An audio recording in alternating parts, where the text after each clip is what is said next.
Wondering why I'm wearing these? You might have a pair too.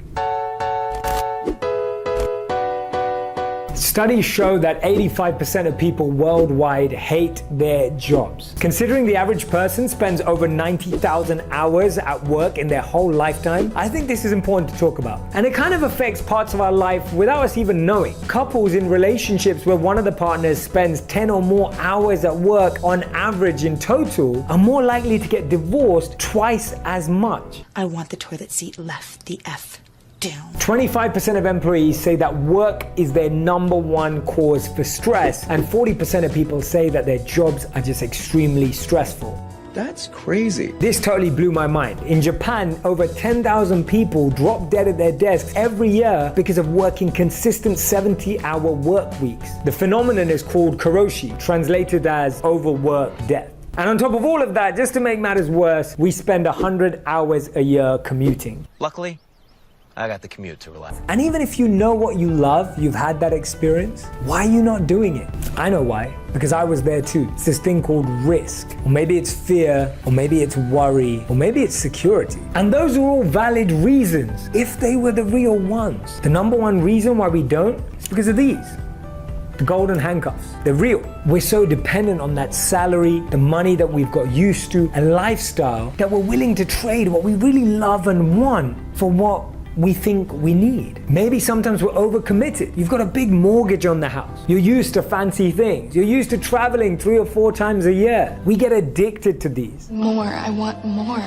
But let me ask you this. What if there was a possibility to start something with no risk at all and you were guaranteed to be successful in it? What would you do? What if you could quit your job? Not today, but soon. What if you didn't even need to quit your job, but you could use your time on your weekends doing what you love, using your time in the evenings to build that side hustle? The reason why I'm asking you all these things is because I was there not so long ago. I was doing something that was good, but not great. I was doing something that I liked, but didn't love. I was waking up every morning not feeling the same level of energy and motivation as I do today. And that's a constant process. It's a constant cycle. You have to keep going through it. All I'm saying is you can start doing what you love today, in your spare time, on your weekends, using your breaks, because that's gonna help you create the life that you truly, truly want, not being bound by those golden handcuffs. And these are some of my tips. Number 1, start a side hustle. Maybe it's an online business. Maybe it's an Instagram page. Maybe it's a blog. Whatever it may be, get that side hustle going. Start learning about it quickly, reading about it, speaking to other people who've made it happen in their lives. Everything that becomes your mainstay originally will have started as a side hustle. Get that going right now.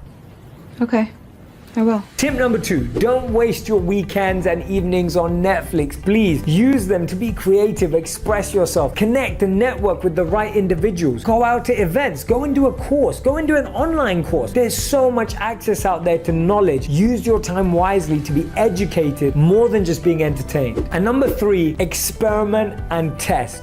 Experiment and test. Keep experimenting with new ideas, speaking to new people, getting people to be sounding boards, testing out things that you thought would work. Not only will you start seeing that you're learning a lot more, but you'll start seeing progress. And ultimately, that's all you need. We don't need to find perfection. We just need to feel progress.